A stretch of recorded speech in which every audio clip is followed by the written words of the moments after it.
बुलढाणा जिल्ह्यातील चिखली तालुक्यातील गौण खनिज तस्करांना चाप लावण्याचं काम तहसीलदार संतोष काकडे यांनी जोरदारपणे सुरू केलं असून आठवड्याभरात त्यांनी अवैधरित्या गौण खनिज उत्खननाच्या वेगवेगळ्या प्रकरणात संबंधितांवर तब्बल 4,13,40,000 रुपयांचा दंड ठोठावला आहे।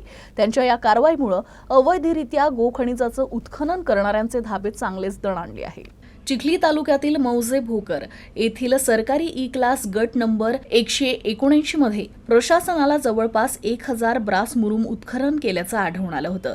तर सदरचं उत्खनन सुपरवायझर रानुपा सखाराम जाधव यांनी केल्याचं चौकशीत समजलं। तर उत्खनन केलेल्या मुरुमापैकी अंदाजे 300 ते 350 ब्रास मुरुम वाहतूक केल्याचं प्रशासनास निदर्शनास आलं होतं। या प्रकरणात SRL कन्स्ट्रक्शन प्रायव्हेट लिमिटेडनं अवैधरित्या 850 ब्रास मुरुम अवैधरित्या उत्खनन केल्यानं त्यांच्यावर विविध कलमान्वये गुन्हा दाखल करण्यात आला आहे। तसेच त्यांच्यावर 1,32,07,000 रुपयांचा दंड आकारण्यात आला आहे।